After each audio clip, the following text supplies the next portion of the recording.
پہلا حق مالی معاونت، مال میں رسول اللہ صلی اللہ علیہ وآلہ وسلم نے ارشاد فرمایا ماثل الاخوین ماثل الیدین، فرمایا کہ دو بھائیوں کی مثال دو ہاتھوں کی طرح ہے، تغسل احداہما الاخری، فرمایا ایک ہاتھ دوسرے کو دھوتا ہے۔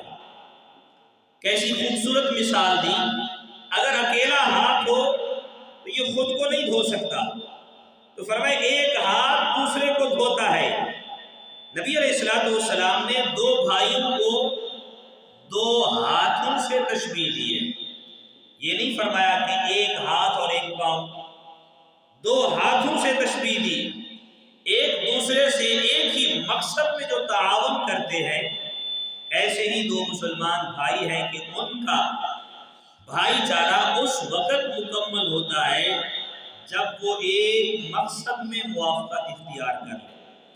یہ دونوں اس اعتبار سے شخص واحد کی طرح ہوتے ہیں، اور یہ امر تقاضا کرتا ہے کہ خوشی و غمی میں ایک دوسرے کا ساتھ دیا جائے، مال و حالات میں شرکت کی جائے، اور تمام خصوصیات اور ترجیحات کو ختم کر دیا جائے۔ مال کے ذریعے بھائی چارہ قائم کرنے کے بھی علماء نے درجے بیان فرمائے۔ یہاں پہ امام غزالی رحمۃ اللہ تعالی نے 3 درجے بیان کیے۔ اگر کسی کے ساتھ بھائی چارہ قائم کیا ہے تو اب پہلا درجہ یہ ہے، اور یہ سب سے ادنا درجہ ہے، کہ تم اپنے مسلمان بھائی کو غلام یا خادم کا مرتبہ دو، وہ اس طرح کہ اس کی ضروریات اپنے بچے ہوئے مال سے پوری کرو۔ مثلا اگر اسے کوئی چیز ضرورت ہے تو آپ کے پاس وہ چیز آپ کی ضرورت سے زیادہ ہے اسے دے دیتے ہیں، یہ بھی ایک تعلق ہے، اور یعنی اس کی ضروریات کو دیکھتے رہو کہ اسے سوال کرنے پر مجبور نہ کرو۔ اور دوسرا درجہ یہ ہے کہ تم اپنے مسلمان بھائی کو وہی مرتبہ دو جو خود کو دیتے ہو، جو تمہارا اپنا مرتبہ ہے، اسے اپنے مال میں شریک کرنے اور اپنے برابر مرتبہ دینے میں فرمائے کہ خوش ہو، حتیٰ کہ اسے اپنے آدھے مال کا شریک بنا لے۔ حضرت سیدنا حسن بصری رحمۃ اللہ تعالی فرماتے ہیں اسلاف کرام ہمارے اکابرین اپنی چادر کے 2 حصے کر کے ایک اپنے بھائی کو دیتے، ایک اپنے پاس رکھتے تھے، اتنا پیار محبت ہوتا تھا، اور فرمائے کہ چادر بھی تقسیم کر لیتے تھے، اس کے اندر کبھی کسی نے فرمائے اس کو معیوب بھی نہیں سمجھا تھا، اور اپنے مال میں شریک رکھتے تھے۔ یہ دوسرا درجہ ہے، یہ بہترین ہے، اور سب سے بہترین درجہ مال کے ذریعے بھائی چارہ قائم کرنے کا تیسرا اور سب سے بلند درجہ یہ ہے کہ تم اپنے مسلمان بھائی کو اپنی ذات میں بھی ترجیح دو، اور اس کی حاجت کو اپنی حاجت پر مقدم جانو۔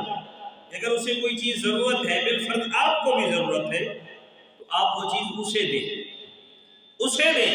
یہ اسلام نے محبت کا درس دیا ہے، پیار محبت سکھایا۔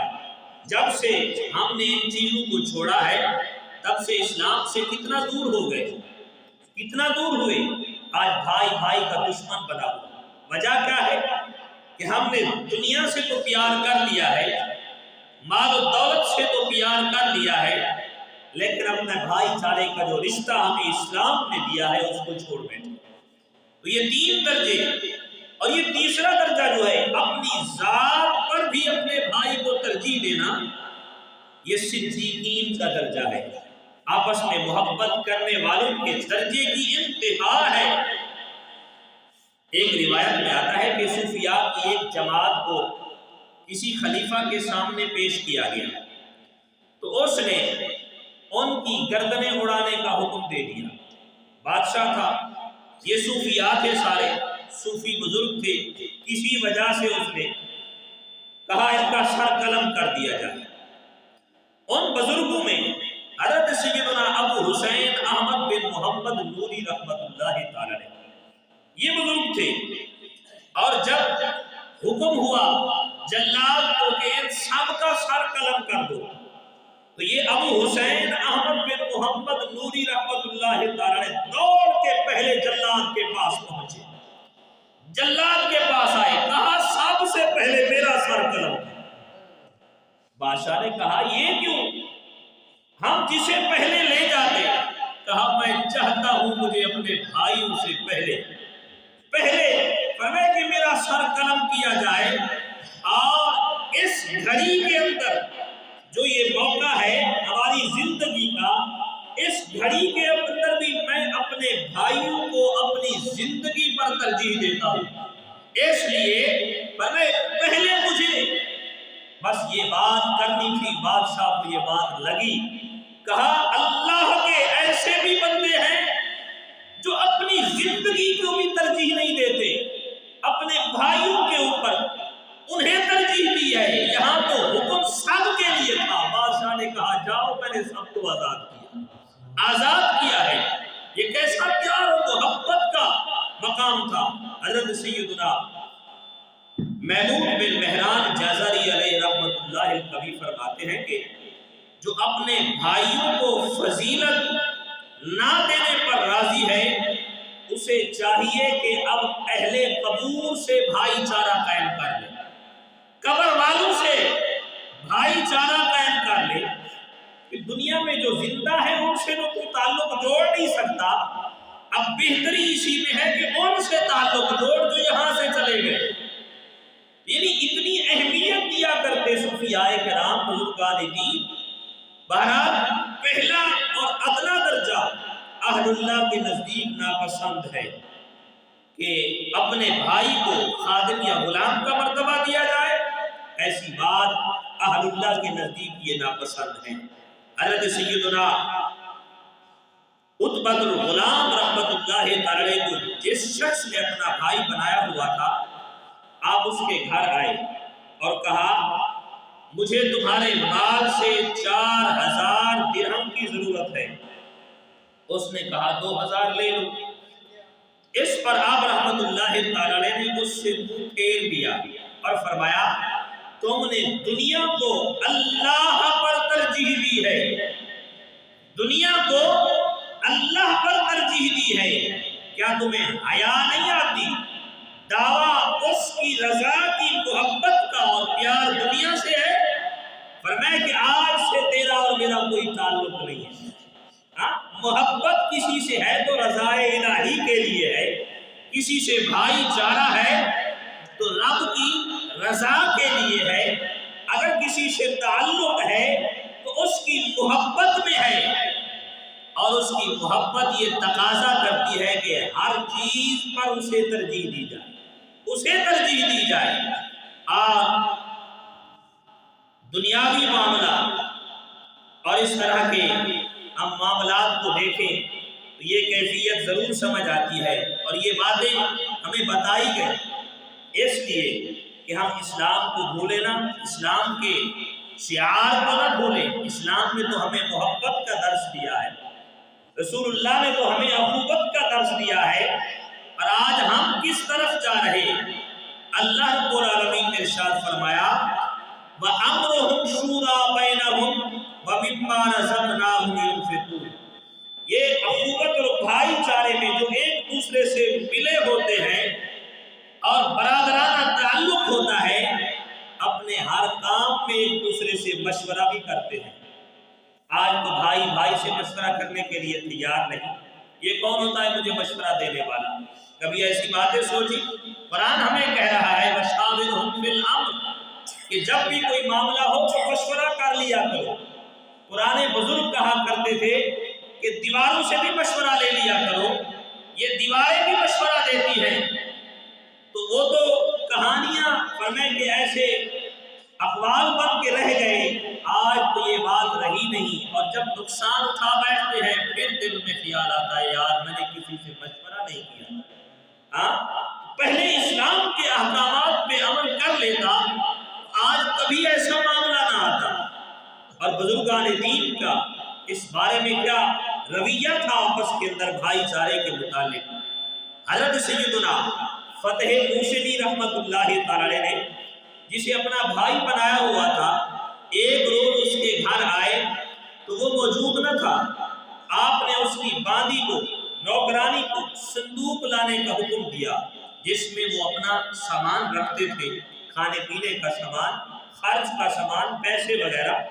اس نے صندوق حاضر کر دیا، باندی لے آئی اور آپ نے اسے کھولا اور اپنی ضرورت پوری کر لی۔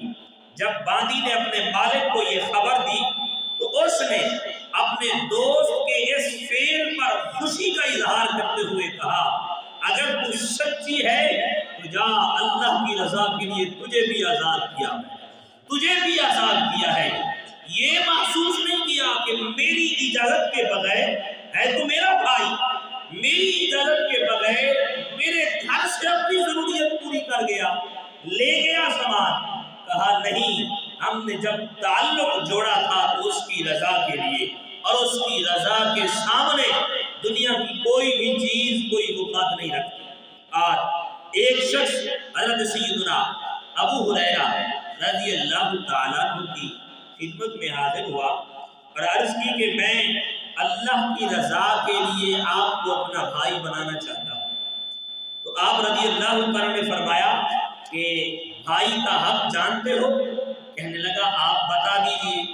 تو آپ نے فرمایا تم اپنے درہم و دینار کے مجھ سے زیادہ حقدار نہیں ہوگے، یعنی تمہارے جیب کے اندر تمہارے پاس جو دولت ہے اس کے مجھ سے زیادہ حقدار تم نہیں ہوگے۔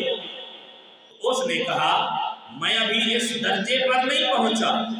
آپ رضی اللہ تعالیٰ نے فرمایا تو پھر میرے پاس سے چلے جاؤ، تمہارا ہمارا ناطہ نہیں جوڑ سکتا۔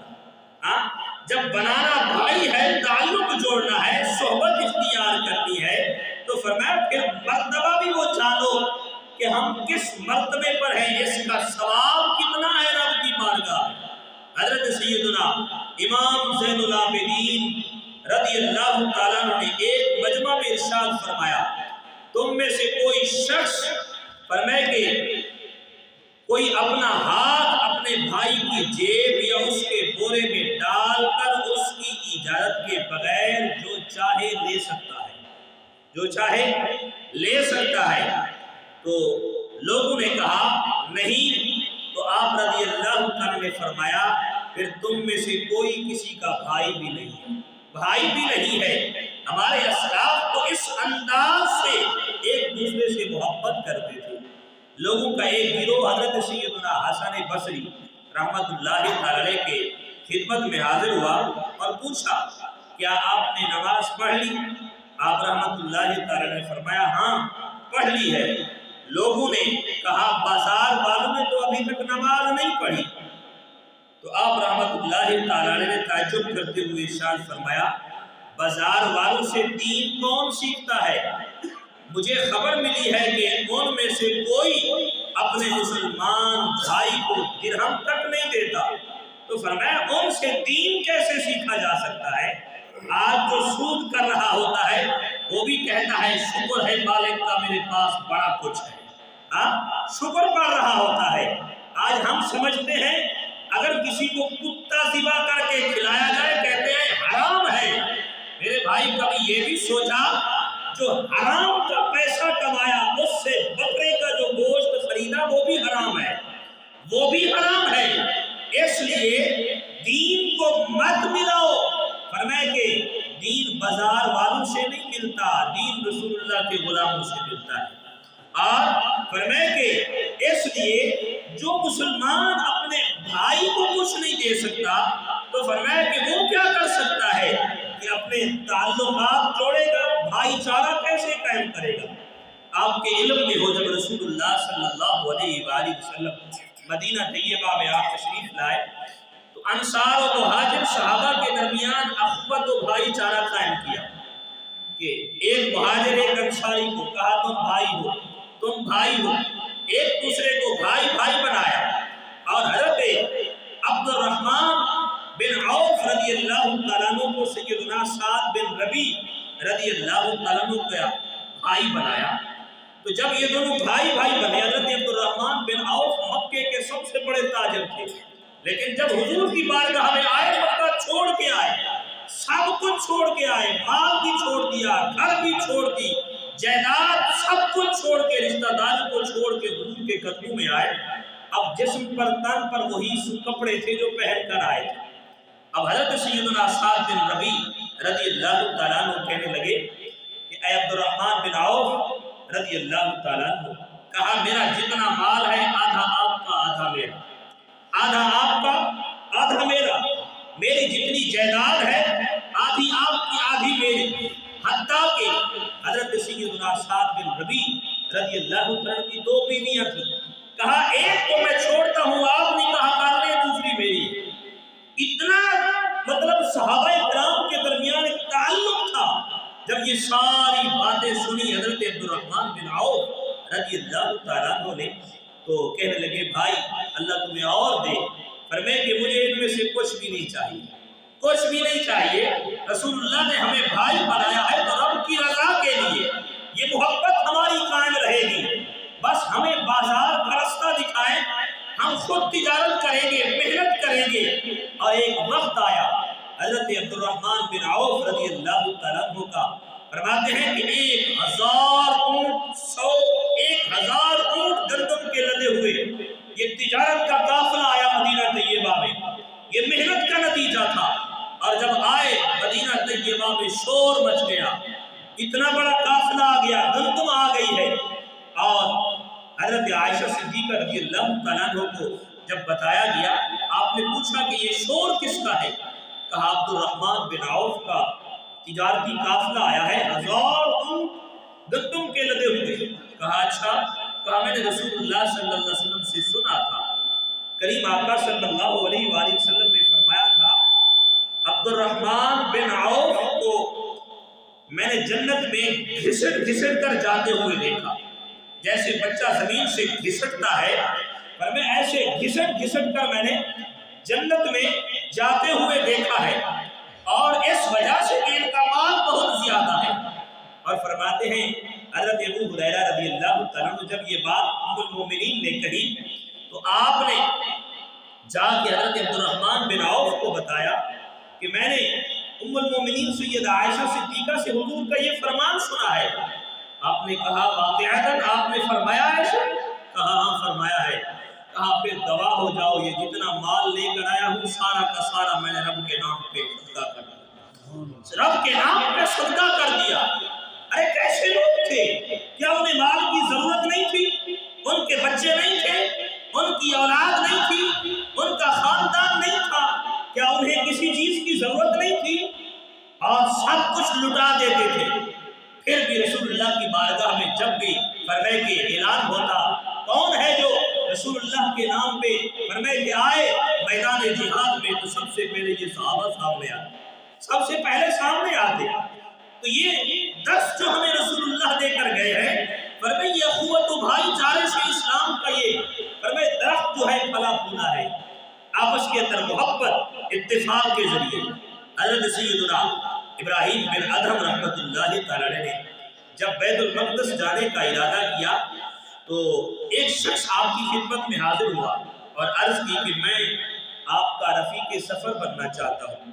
آپ نے فرمایا اس شرط پر اجازت ہے کہ تمہاری ہر چیز پر میرا حق تم سے زیادہ ہوگا، میرا حق تم سے زیادہ ہوگا. اس نے انکار کر دیا. آپ نے فرمایا مجھے تمہاری سچائی پر تعجب ہے، ادھر سے تم میرا رفیق سفر بننا چاہتے ہو، میری صحبت اختیار کرنا چاہتے ہو اس کی رضا کے لیے کہ تم اس بات میں سچے ہو، اور تمہاری سچائی یہ ہے کہ تم اپنا مال بھی مجھ سے پیارا کرتے ہو. فرمایا کہ تمہارا ہمارا ساتھ نہیں جڑ سکتا. اور جب کوئی شخص حضرت سیدنا ابراہیم بن ادھم رحمت اللہ تعالی کی رفاقت اختیار کر لا تو پھر آپ کی مخالفت نہ کرتا، آپ ایسے شخص کو رفیق بناتے جو آپ کے موافق ہوتا. اور ایک مرتبہ فرماتے ہیں کہ ایک تسمے بیچنے والا، یہ جوتے کی جو تسمے ہوتے ہیں، یہ تسمے بیچنے والا شخص حضرت سیدنا ابراہیم بن ادھم کے ساتھ سفر پر روانہ ہوا، راستے میں آپ کو سرید کا ایک پیالہ، سرید ایک کھانا ہے، فرمائے کہ اس کا پیالہ کسی نے آ کے ہدیہ دیا، تحفہ دیا۔ آپ رحمت اللہ تعالی نے اپنے جو شریک سفر تھا اس کا تھیلا کھولا، اس میں سے سارے تسمے جو تھے مٹھی بھری اٹھائے اور جو پیالہ خالی کیا اس میں بھر کے دے دیے۔ جو شریک دینے والا آیا تھا اسے سارے تسمے دے دیے، اور فرماتے ہیں جب آپ کا رفیق سفر آیا اس نے کہا میرے تسمے کہاں ہیں؟ آپ نے فرمایا یہ شریک جسے تم نے کھایا یہ کیا تھا؟ اس نے کہا 2 یا 3 تسمے دے دیتے، اس کے بدلے آپ نے سارے اٹھا دیے۔ کہا وسعت رکھو، جتنی وسعت رکھو گے فرمائے تمہارے لیے بھی اللہ وسعت فرما دے گا۔ فرمائے تم جتنی وسعت رکھو گے اللہ اس سے بھی زیادہ دینے والا ہے۔ اللہ کا تو وعدہ ہے تم میری راہ میں 1 روپیہ خرچ کرو میں 10 عطا کرتا ہوں، اور جب تم 1 روپیہ خلوص کے ساتھ دو گے تو فرمائے 1 کے بدلے 70 بھی عطا کروں گا، 100 بھی عطا کروں گا، اور بے حساب بھی عطا کروں گا۔ یہ تو اس کا وعدہ ہے۔ اب یہ تمہارے اندر کا جو اندر دل ہے یہ فیصلہ تم نے یہاں سے کرنا ہے کہ کس انداز سے دے رہے، کس انداز سے دے رہے۔ اور یہاں پہ رک کر اگر دینے والی بات آئے تو ایک بات عرض کرتا چلوں کہ ہم فرمائے کہ گھر میں 10,000 بجلی کا بل آ جائے بڑی خوشی سے دیتے ہیں، خوشی سے دیتے ہیں، اور اسی طریقے سے موبائل کا خرچ، گیس کا خرچ، گھر کے اخراجات جتنے بھی ہوں ہم کرتے ہیں، پیسہ ہے دینے والے ہیں، پتہ نہیں کیا کیا کچھ سکول کی فیسیں، ٹیوشن کی فیسیں دینے کے لیے ہمیں پرواہ نہیں ہوتی، لیکن جب باری آئے اللہ کے گھر کی کہ اللہ کا گھر کو بھی دینا ہے، بڑی مشکل سے کوئی 100 روپیہ، کوئی 10 روپے، کوئی 50 نکالتا ہے، وہ بھی احسان کرتے ہیں کہ یار ہم نے پیسے نہیں دیے تھے۔ افسوس اس بات پہ ہوتا ہے جب ایسی باتیں سننے کو آتی ہے نا۔ ایک صاحب مسجد کا واش روم استعمال کر رہے تھے تو کسی نے کہا میاں ابھی نماز کا وقت تو نہیں ہے، آپ ایسے واش روم استعمال کرنے آتے ہیں؟ کہا ہم مسجد میں چندہ نہیں دیتے۔ اگر اس لیے چندہ دیتے ہو کہ تم واش روم استعمال کرتے ہو تو سنو، پھر آخرت میں تمہارا کوئی حصہ نہیں ہوگا، رب کی بارگاہ میں بھی تمہارا کوئی حصہ نہیں ہوگا۔ اللہ کے نام پر جو تم پیسے دیتے ہو اس کا تو اجر تمہیں رب کی بارگاہ میں ملنا ہے، فرمائے اس کا اجر ملنا ہے دگنا دگنا کر کے، یہ اجر رب کی بارگاہ میں دیا جائے گا۔ اس لیے جب رب کے نام پہ کوئی روپیہ بھی خرچ کرنے کا موقع ملے تو وہاں پہ فرمائے دل کے اندر وسعت رکھ کے اس کی رضا کے لیے جب 1 روپیہ بھی دو گے رب اس کے صدقے بے حساب عطا فرمائے۔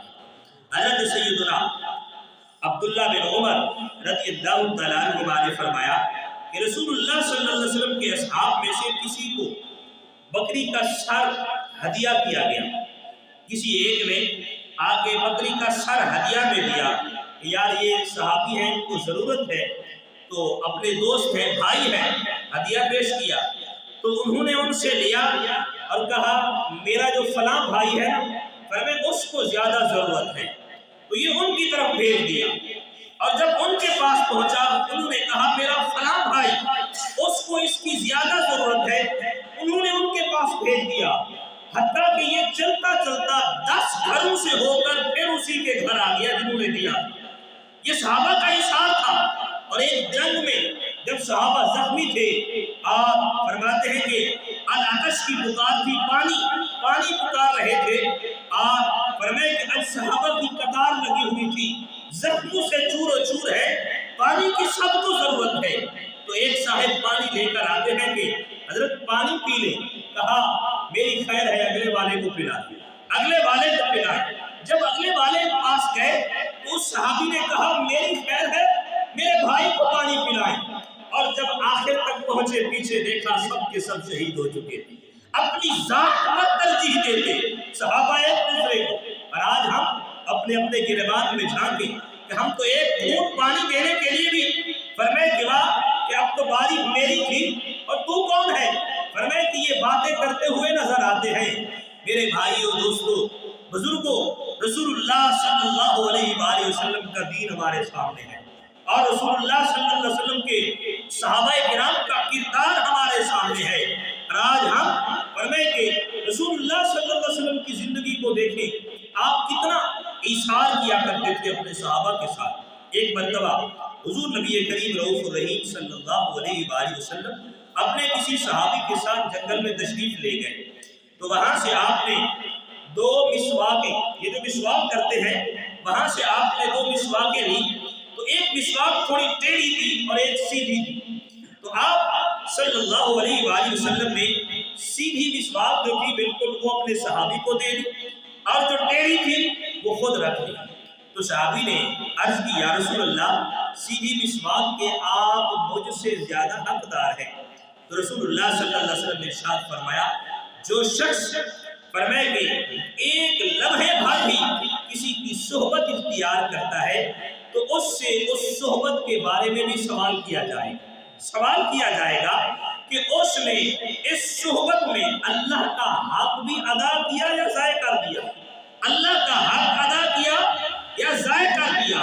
میں نے اس لیے کہ تو میری صحبت میں، میں تیری صحبت میں تھا، تو میں نے اللہ کا حق ادا کیا، جو چیز اچھی تھی میں نے اپنی ذات پر آپ کو ترجیح دیتے ہوئے یہ آپ کو دی، یہ آپ کو دی ہے۔ آپ اس فرمان سے معلوم ہوتا ہے کہ صحبت میں اللہ کا حق جو ہے وہ اپنے بھائی پر ایثار کرنا ہے، اپنے بھائی کو ترجیح دینا ہے۔ ایک مرتبہ سرکار دو عالم صلی اللہ علیہ وآلہ وسلم غسل کے لیے آپ ایک کنویں پر تشریف لے گئے۔ حضرت سیدنا حذیفہ بن یمان رضی اللہ عنہ حضور کے صحابی ہیں، آپ کے ساتھ تھے، اور حضور کنویں پہ غسل کرنے کے لیے بیٹھے تو حضرت حذیفہ پیچھے سے چادر ایسے پکڑ کے کھڑے رہے کہ حضور غسل کر لیں۔ حضور پاک صلی اللہ علیہ وآلہ وسلم نے غسل کیا تو اب حضرت حذیفہ بن یمان کی باری تھی، انہوں نے غسل کرنا تھا۔ جب وہ غسل کرنے کے لیے بیٹھے تو قربان جائیے رحمت عالم صلی اللہ علیہ وسلم آپ چادر پکڑ کے کھڑے ہو گئے۔ حضرت حذیفہ بن یمان رضی اللہ عنہ کے لیے پردہ کیا تو انہوں نے عرض کیا، حضور فدا کا ابی و امی یا رسول اللہ، آقا میرے ماں باپ قربان ہو، آپ یہ چادر نہ کریں۔ رسول اللہ صلی اللہ علیہ وآلہ وسلم نے فرمایا، جب دو شخص اکٹھے ہوتے ہیں نا تو ان میں سے جو زیادہ نرمی سے پیش آتا ہے وہ اللہ کے نزدیک بھی زیادہ محبوب ہوتا ہے۔ اس لیے فرمایا تم نے تو میرے ساتھ یہ معاملہ کیا ہے اور ہم تم ایک صحبت میں ہیں، ہم اکٹھے ہیں تو ایک دوسرے کا حق بھی ادا کرتے ہیں۔ ان مواقع پر رسول اللہ صلی اللہ علیہ وآلہ وسلم نے یہ نہیں سمجھا یار میں تو اللہ کا نبی، اللہ کا محبوب ہوں اور یہ میرے صحابی ہیں۔ رسول اللہ صلی اللہ علیہ وسلم چادر پکڑ کے کھڑے ہو گئے۔ یہ کریم آقا صلی اللہ علیہ وآلہ وسلم کا اخوت کا درس تھا اپنی امت کے لیے، ایثار اور قربانی کا درس تھا کہ اپنے رفقا کو، اپنے صحبت والوں کو، اپنے بھائیوں کو کہ جو تمہاری صحبت میں بیٹھتے ہیں، تم سے تعلق جوڑا ہے، بھائی چارہ قائم کیا ہے، ان کے ساتھ ایثار اور قربانی کا بھی تصور اپنے دل میں رکھنا ہے۔ حضرت سیدنا مالک بن دینار اور حضرت سیدنا محمد بن واسع رحمت اللہ تعالی حضرت سیدنا امام حسن بصری کے گھر میں داخل ہوئے، جبکہ آپ گھر میں موجود نہ تھے، اور حضرت سیدنا محمد بن واسع نے چارپائی کے نیچے سے کھانے کی ٹوکری نکالی اور اس میں سے کھانا شروع کر دیا۔ حضرت سیدنا مالک بن دینار کہنے لگے، آپ نے مالک کی اجازت کے بغیر فرمایا کہ یہ کھانا شروع کر دیا، رک جائیے، وہ آئیں گے تو پھر کھائیں گے۔ کہا نہیں، ہمارا ان کے ساتھ بھائی چارہ ہے، تعلق ہے، فرمایا کہ ہم کبھی یہ بات محسوس نہیں کرتے، آپ بھی آئیے میرے ساتھ کھائیے۔ کہا جب تک امام حسن بصری نہیں آئیں گے میں کھانا نہیں کھاؤں گا۔ جب امام حسن بصری آئے آپ دیکھا کہ محمد بن واسع آپ بیٹھے ہوئے ہیں اور حضرت مالک بن دینار بیٹھے ہوئے اور محمد بن واسع رحمت اللہ تعالی آپ کھانا کھا رہے تھے، تو حضرت سیدنا امام حسن بصری رحمت اللہ تعالی کہنے لگے، اے مالک بن دینار، ہم نے آپس میں رب کی رضا کے لیے بھائی چارہ قائم کیا ہے، تعلق قائم کیا ہے، ہم اس تکلف میں نہیں پڑتے کہ یار وہ آئیں گے تو پھر اجازت دیں گے۔ ہم نے بھائی چارہ ہی اس لیے قائم کیا ہے کہ اپنی چیزوں کا حق اپنے بھائی پر حلال کر دیا ہے، اپنی چیزوں کا حق ہی حلال کر دیا ہے۔ تو اللہ نے قرآن میں فرمایا، او ما ملکتم مفاتحہ او صدیقکم، یا جہان کی کنجیاں تمہارے قبضہ میں کہ صحابہ کرام رضوان اللہ تعالی علیہ مجمعین اور تابعین تبع تابعین کا یہ کردار تھا کہ جب کسی کی صحبت اختیار کرتے، جب کسی کے ساتھ بھائی چارہ قائم کرتے تو اپنی فرمائے جان سے بھی زیادہ اپنے بھائیوں پر اپنی چیزوں کو حلال فرماتے کہ میری چیز کا میرے بھائی پر زیادہ حق ہے۔ تو یہ بھائی چارے کا تصور صحابہ کرام نے اور تابعین ہمیں سب صالحین نے دیا ہے۔ اور تو فرمایا صحبت اور بھائی چارے کے حقوق میں پہلا حق فرمائے کہ مالی معاملت ہے، مال کے اندر اپنے بھائی کو حق دینا ہے، تو یہ پہلا حق تھا۔ اور دوسرا حق بدنی معاملت، مسلمان دوست کا یہ بھی حق ہے کہ خود اپنے ہاتھ کے ذریعے اس کے سوال سے پہلے ہی اپنے بھائی کو کچھ دے، اس کی ضرورت پوری کرے، اس کی حاجات کو اپنی حاجات پر مقدم جانے، اس کے بھی درجات علماء نے بیان فرمائے۔ سب سے ادنا درجہ فرمایا معاملت میں سب سے ادنا درجہ یہ ہے بوقت سوال قدرت ہونے کی صورت میں دوست کی ضرورت پوری کرے، لیکن اس کے ساتھ ساتھ خندہ پیشانی اور خوش دلی کے ساتھ خوشی کا اظہار کرتے ہوئے فرمائے کہ اسے جو چیز بھی دینی ہے خوشی کا اظہار کرتے ہوئے دے، نہ کہ احسان جتاتے ہوئے کہ تو میرے پاس آیا اور اگر نہ آتا تو تجھے یہ چیز نہ ملتی، کبھی ایسا محسوس بھی نہ ہونے دے۔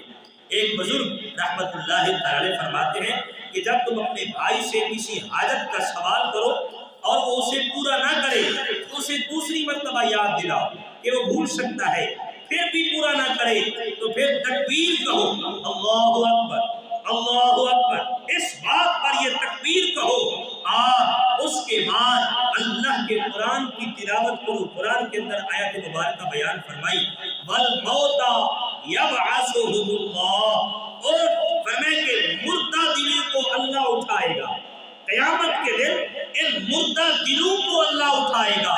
فرمائے اس بات کا مقصد کیا تھا کہ اس دل کے اندر محبت کا جذبہ نہیں ہے، فرمائے جس دل کے اندر محبت کا جذبہ نہیں، بھائی چارے کا جذبہ نہیں ہے، فرمائے وہ دل مردہ ہے۔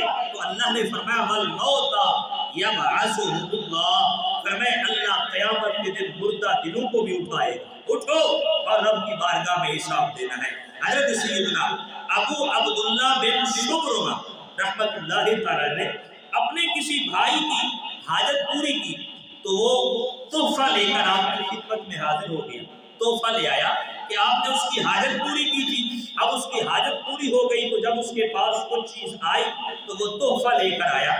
حضرت سیدنا ابو عبداللہ بن شبرمہ رحمت اللہ تعالی نے پوچھا کہ یہ کیا ہے؟ اس نے کہا اس احسان کا بدلہ جو آپ نے مجھ پر کیا تھا۔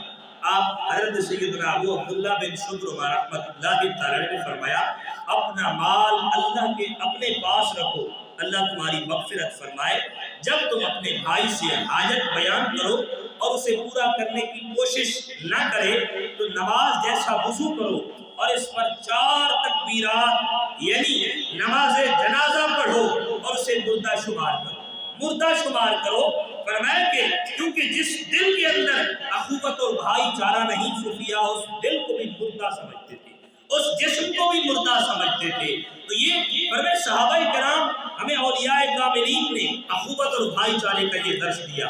اور بعض اسلاف کرام اپنے دوست کی وفات کے بعد، آج کوئی فوت ہو جائے نا تو سگا بھائی بھی ہو نا، 2 دن 3 دن 4 دن تک اس کے بچوں کو جا کے پوچھتے ہیں، اس کے بعد کوئی پوچھتا بھی نہیں ہے کہ کیا حال ہے، کس حال میں رہتے ہیں، ہم سے اتنا کہاں سے خرچہ ہو، ہم کیسے کریں گے، ہمارے اپنے بھی تو بچے ہیں، یہ باتیں سوچتے ہیں۔ آئیے ذرا دیکھیں ہمارے اسلاف، ہمارے بزرگان دین کا کیا طریقہ رہا۔ بعض اسلاف کرام اپنے دوست کی وفات، یہ تو دوست کی وفات کے بعد 40 سال تک ان کی اولاد کا خیال کرتے، ان کی ضروریات کا خیال کرتے، ان کی حاجات پوری کرتے، روزانہ ان کے پاس جاتے اور اپنا مال ان پر خرچ کرتے۔ اپنے والد کی کمی صرف اس صورت میں بچے محسوس کرتے کہ وہ والد انہیں نظر نہیں آتے، وگرنہ ان کی ضروریات جو تھی ان کے والد سے بھی زیادہ ان کے دوست نبھایا کرتے تھے۔ اور فرمائے کہ بعض اسلاف کا یہ طریقہ رہا، اگر کوئی دوست فوت ہو جاتا تو ان کے دروازے پر جاتے اور فرمائے کہ تمہارے پاس زیتون ہے، فرمائے سوال کرتے کہ کبھی تمہیں محسوس بھی نہ ہو کہ یہ ہمیں کچھ دینے آئے، پوچھتے تھے تمہارے پاس، مثال کے طور پر میں اس دور کی بات کروں، آٹا ہے تمہارے گھر میں، تمہارے پاس گھی ہے، تمہارے پاس گھر کا راشن ہے، یہ بات پوچھتے، فقیر کے طور پہ سوال کرتے، اور جب اندر سے جواب آتا کہ ہمارے پاس یہ چیزیں نہیں ہیں تو وہی چیزیں لے کر ان کے گھر پہنچا دیتے۔ تو یہ اسلاف کا طریقہ، اور یہی اسلام نے ہمیں بھائی چارے کا تعلق سکھایا ہے۔ آج ہم اپنے آس پاس دیکھیں کہ ہمارے پڑوس میں کوئی غریب تو نہیں ہے، ایسا تو نہیں ہمارے ہاں کھانا بچ جائے اور غریب کے بچے بھوکے رہ جائیں تو فرمایا اس کے بارے میں بھی رب کی بارگاہ میں حساب ہوگا۔ حضور سید عالم صلی اللہ علیہ وآلہ وسلم نے ارشاد فرمایا جس شخص کی دوستی تجھے کوئی نفع نہ دے اس کی دشمنی بھی تجھے کبھی کوئی نقصان نہ دے گی۔ اور رحمت عالم صلی اللہ علیہ وسلم نے فرمایا الا وَإِنَّ لِلَّهِ عَوَادِ فِي أَرْضِهِ، بے شک اللہ کے لیے اس کی زمین میں برتن ہے اور وہ برتن دل ہے، اور فرمایا اللہ کے نزدیک محبوب ترین برتن یعنی دل وہ ہے جو سب سے زیادہ پاک ہو، مضبوط ہو اور زیادہ نرم ہو، یعنی گناہوں سے زیادہ پاک اور دین میں زیادہ مضبوط ہو اور اپنے دوستوں پر نرمی کرنے والا ہو۔ اللہ کی بارگاہ میں فرمائے کہ اس انداز سے رسول اللہ صلی اللہ علیہ وآلہ وسلم نے ہمیں یہ درس دیا۔ اور حضرت امام حسن بصری رحمت اللہ تعالی فرماتے ہیں ہمارے دوست ہمیں اپنے اہل و عیال سے زیادہ محبوب رکھتے، حتیٰ کہ فرمائے کہ اپنے اہل و عیال اپنے بچوں سے بھی ہمیں زیادہ فرمائے ترجیح دیا کرتے تھے۔ اور فرماتے ہیں دوستی قائم کرنے کا طریقہ بھی ہمیں صحابہ کرام نے بتایا۔ حضرت سیدنا عبداللہ بن عمر رضی اللہ تعالیٰ عنہ سرکار دو عالم صلی اللہ علیہ وسلم کی بارگاہ میں حاضر تھے اور دائیں بائیں کبھی ادھر دیکھتے کبھی ادھر دیکھتے، سامنے حضور نے دیکھا، کہا عبداللہ کسے دیکھ رہے ہو؟ عرض کی یا رسول اللہ میں ایک شخص کو اپنا محبوب رکھتا ہوں، اپنا دوست بنایا ہے، اس سے تعلق اور بھائی چارہ قائم کیا ہے، میں اسے دیکھ رہا ہوں وہ مجھے نظر نہیں آ رہا۔ تو آپ صلی اللہ علیہ وسلم نے ارشاد فرمایا جب تمہیں کوئی اچھا لگے تو اس کا اور اس کے باپ کا نام پوچھ لو، یعنی جب کسی کے ساتھ بھائی چارہ قائم کرو، کسی کے ساتھ تعلق جوڑو رب کی رضا کے لیے، تو اس کا نام اور اس کے بھائی کا نام بھی پوچھ لو۔ اگر وہ بیمار ہو تو اس کی عیادت کرو، اگر کسی کام میں مصروف ہو تو اس کی مدد کرو، اگر ضرورت مند ہو تو اس کی ضرورت کو پورا کرو۔ فرمائے ہے یہ دوستی کا معیار، فرمائے یہ رسول اللہ صلی اللہ علیہ وسلم نے بتایا۔ فرمائے دوستی کا معیار صرف یہ نہیں کہ بھائی دوست کے پاس بڑی دولت ہے، کھاؤ پیو عیش کرو، اور جب اس کے پاس ختم ہو گیا پیسہ تو اب اسے پوچھنا تھا کوئی نہیں۔ جب پیسہ آج اس دور کا معیار یہی ہے کہ آج جب کسی کے پاس دولت ہوتی ہے تو سارے دوست بن جاتے ہیں، اور فرمائے جب پیسہ ختم ہو جاتا ہے تو کوئی پوچھنے والا بھی نہیں آتا۔ کیا فرمائے کہ یہی دوستی کا معیار ہے؟ رسول اللہ صلی اللہ علیہ وآلہ وسلم نے فرمایا دوستی کا معیار یہ ہے فرمائے اپنے دوست کے ہر حال کو تم جانو، اس کی کیفیات کو جانو، اگر فرمائے وہ بیمار ہو تو اس کی عیادت کرو، اور اگر فرمائے کہ وہ ضرورت مند ہو تو اس کی ضرورت کو پورا کرو، اگر وہ کسی کام میں مصروف ہے فرمائے کہ کام کر رہا ہے اور کام مشقت والا ہے تو پہنچ گئے تو اس کی مدد کرو۔ فرمائے یہ طریقہ ہمیں رسول اللہ نے دیا ہے اور یہ دوستی کا معیار یہی ہے۔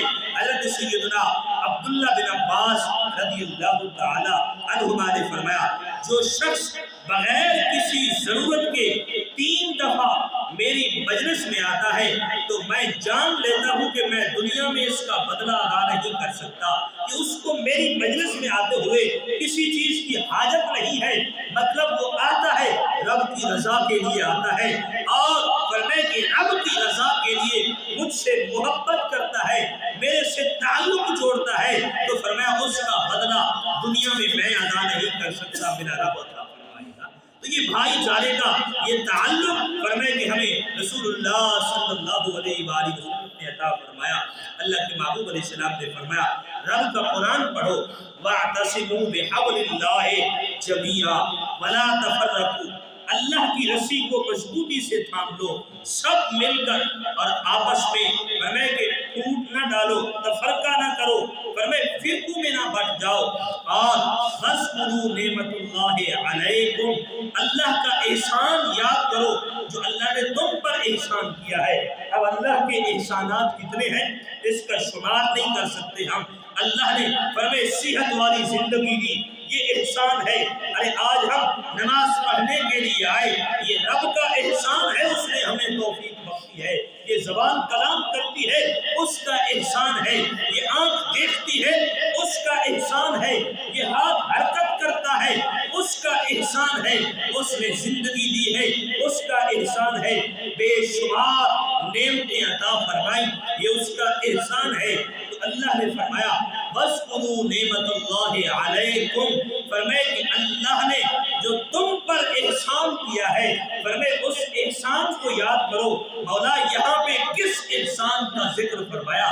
فرمایا اِذْ كُنْتُمْ أَعْدَاءً، جب تم آپس میں ایک دوسرے کے دشمن تھے، فرمائے کہ بھائی بھائی کا خون بہا رہا تھا۔ فَأَلَّفَ بَيْنَ قُلُوبِكُمْ، فرمائے اللہ نے تمہارے دلوں میں محبت ڈال دی، الفت ڈال دی، بھائی چارہ قائم کر دیا۔ یہ رب کا بہت بڑا احسان ہے۔